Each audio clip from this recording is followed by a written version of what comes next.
வந்திருக்கு. நடக்க முடியாமல் நோயால் பாதிக்கப்பட்டவருக்கு வாக்கு வந்திருக்கு.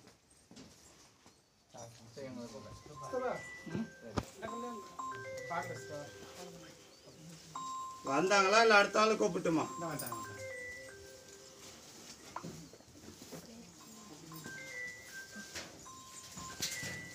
வந்தாச்சா? கையெடுத்து கும்பிட்டுக்கா.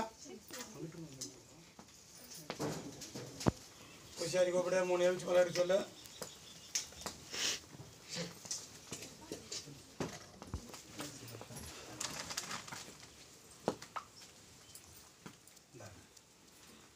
நீர் பக்கத்தில் வச்சிரு. உன் குடும்பத்தை பார்த்தோம், கஷ்டத்தை பார்த்தோம், வேதனை பார்த்தோம், சோதனை பார்த்தேன்.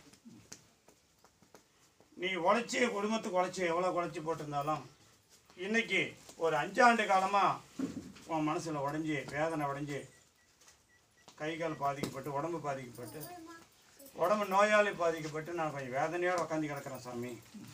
என்னால் என் குடும்பத்துக்கு எவ்வளோ சிரமத்தை கொடுத்துட்டு இருக்கிறேன். நான் என்னால் இல்லை மேல முடியல, எதுவும் பண்ண முடியல அப்படின்னு கேட்டுருக்கிறேன்.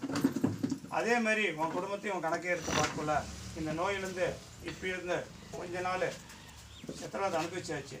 மேல்கொண்டு சித்திரை அனுபவிக்கிறதுக்கு உன்னோட நேரம் இந்த காலகட்டத்துலேருந்து நல்ல காலம் பிறக்க போதும். இன்னிலிருந்து 4 நாள் கழிச்சு நல்ல காலம் பிறக்கும்.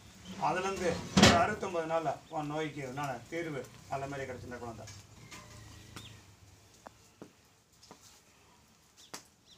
இந்த எலுமிச்சி மரத்தை 6 நாளைக்கு 6 காயாக புழிஞ்சு கொஞ்சம் விபதி கொடுத்துட்றா குழந்தை.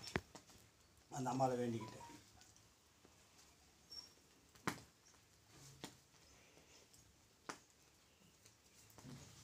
அடுத்த வாக்கு, தொழில் பண்ணலாமா வேண்டாமா, தொழிலேருந்து ஒரு முன்னேற்றம் வரல, எனக்கு இந்த சாமியால் நிறையா போச்சு செஞ்சுருக்கிறேன், இதுலேருந்து என் தொழிலில் மாற்றத்தை கொடுப்பாரா இந்த பேச்சியம்மா அப்படின்னு கேட்டுக்கிறாங்க.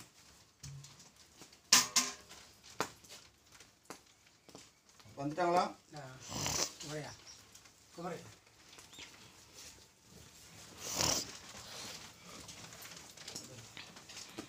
உன் தொழிலை பார்த்தேன், உன் குடும்பத்தை பார்த்தேன், உன் கஷ்டத்தை பார்த்தேன்.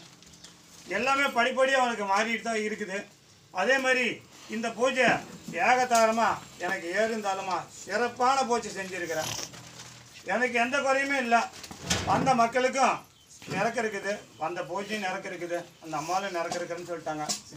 என்னக்கா இந்த பூஜை நிறக்க செஞ்சது இல்லாத எங்கள் அம்மா நாகாத்தம்மாவுக்கு நீங்கள் ஞாயிற்றுக்கிழமை நாள் பூஜை கொடுப்பேன். அந்த கலசமே அந்த நாகாத்தம்மா எனக்கு கொடுத்துருக்குறாங்க. அதுதான் பெரிய சிறப்பு. அதே மாதிரி 18 சித்தர்களும் வந்து ஆசீர்வாதம் பண்ணிட்டுக்கிறாங்க. 30 தேவர்களும் ஆசீர்வாதம் பண்ணிக்கிறாங்க. நீ எதுக்கும் கவலைப்பட வேண்டாம், நடக்க வேண்டாம்.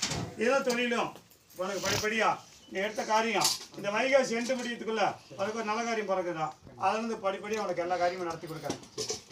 கொடுக்குற குழந்தை